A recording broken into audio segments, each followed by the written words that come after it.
Pernah kebayang nggak gimana satu keputusan impulsif bisa ngancurin segalanya? Hari ini kita bakal bedah satu kisah yang dramatis banget dari 1001 Malam. Ini cerita soal godaan, penyesalan, dan harga yang luar biasa mahal dari sebuah kesalahan fatal. Kita mulai dengan kutipan yang dalam banget dari tokoh utama kita. Kehidupan ini hanya sesaat saja bersahabat denganku, sebelum akhirnya menghukumku lagi dan lagi. Wow, dari kalimat ini aja udah kerasa ya tragisnya. Nah, buat ngerti kenapa dia bisa sampai putus asa gitu, kita harus balik lagi ke awal ceritanya, ke sebuah penemuan yang nggak disangka-sangka. Jadi, cerita ini tuh berawal dari seorang penebang kayu biasa yang suatu hari secara nggak sengaja nemuin sebuah istana tersembunyi. Karena penasaran, dia masuk dan nemuin sebuah ruang bawah tanah misterius.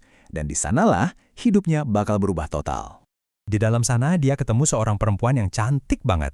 Dan ternyata dia ini bukan orang biasa loh, dia seorang putri dari Pulau Abinus.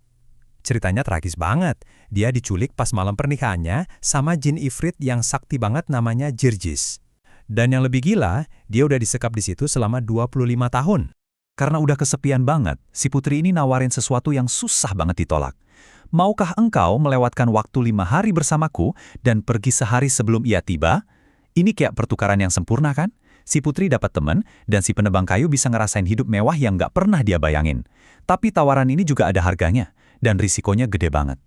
Dan bener aja, selama beberapa hari, hidup mereka tuh kayak di surga.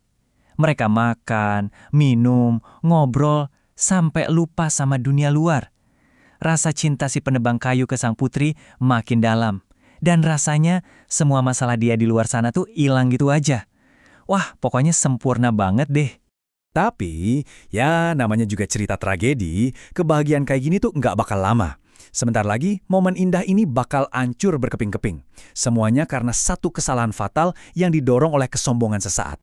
Nah, justru di puncak kebahagiaannya inilah semua mulai berantakan. Kayaknya karena terlalu senang ditambah minum-minum anggur, penilaian si protagonis ini jadi ngaco.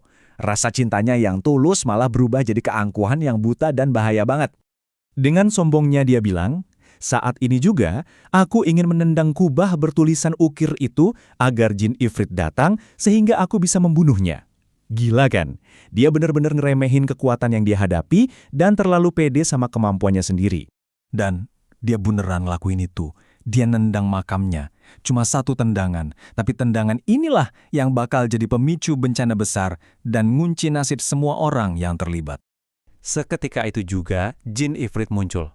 Dan protagonis kita yang tadi sombongnya setengah mati, langsung lari ketakutan. Pengecut banget dia kabur sambil ninggalin kapak sama sandalnya. Ini penting banget, jadi bukti krusial yang akhirnya nyelakain si putri. Dia ninggalin perempuan itu sendirian buat ngadepin amukan si jin. Tindakannya yang gegabah ini nggak cuma ngundang bencana, tapi juga ngebuka babak baru yang jauh lebih brutal. Kita sekarang masuk ke bagian di mana kemarahan si jin bener-bener nggak ada batasnya, dan si protagonis bakal kehilangan sisi kemanusiaannya. Jin itu nyiksa si putri abis-abisan, maksa dia buat ngaku. Tapi luar biasanya, si putri ini tetap setia. Dia nggak pernah ngebocorin siapa laki-laki yang udah ngehancurin hidupnya. Dia lebih milih nanggung semua siksaan itu buat ngelindungin si penebang kayu.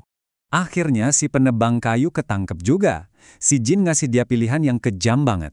"Katakan kepadaku, kau ingin menjadi binatang apa dengan ilmu sihirku? Apakah engkau ingin menjadi seekor anjing, keledai, atau seekor kera?" Dan tanpa basa-basi lagi, mantranya langsung diucapin.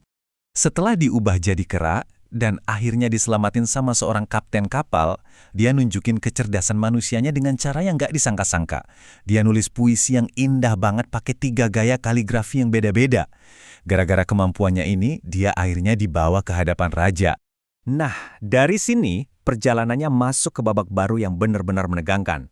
Satu-satunya harapan dia buat balik jadi manusia lagi sekarang bergantung sama sebuah duel sihir yang super epic. Dan disinilah takdirnya berbalik lagi. Ternyata putri raja ini bukan putri biasa. Dia penyihir hebat dan dia bisa lihat wujud asli si kera. Dan yang lebih kaget lagi, dia nggak ngelihat penebang kayu, tapi seorang putra mahkota yang kena kutukan. Dia pun bersumpah bakal ngebebasin si putra mahkota itu.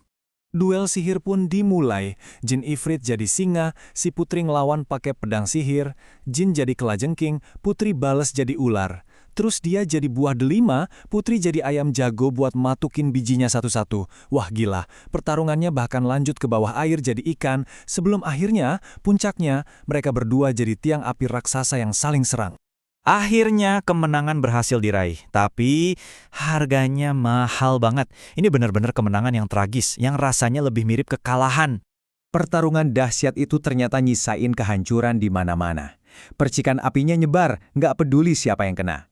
Protagonis kita matanya buta sebelah. Muka raja kebakar parah. Bahkan ada seorang Kasim yang langsung tewas di tempat. Benar-benar nggak ada yang selamat tanpa luka. Putri penyihir itu berhasil ngalahin si Jin, ngubah dia jadi debu. Tapi ironis banget pas dia menang, satu percikan api terakhir dari musuhnya malah kena dia. Dan dia pun ikut tewas, jadi tumpukan abu juga. Jadi mari kita hitung-hitungan. Apa yang dia dapat dan apa yang harus dia bayar. Ya, dia emang dapat wujud manusianya lagi, dia bebas, tapi penyelamatnya mati, raja yang udah nolongin dia sekarang cacat dan berduka. Dan dia sendiri kehilangan sebelah matanya selamanya. Ini sih, kemenangan yang rasanya lebih kayak kekalahan telak ya. Raja yang lagi berduka itu ngucapin kata-kata terakhir yang benar-benar nusuk. Pergilah dengan damai, kami telah membayar kebebasanmu dengan kehancuran kami sendiri. Akhirnya dia diusir dari kota itu membawa kebebasannya yang berlumuran tragedi. Kisah ini akhirnya ninggalin kita dengan satu pertanyaan yang dalam banget. Setelah ngelihat semua kehancuran ini, yang semuanya berawal dari satu tindakan sombong, kita jadi mikir, sebenarnya berapa sih harga yang harus dibayar untuk sebuah kesalahan?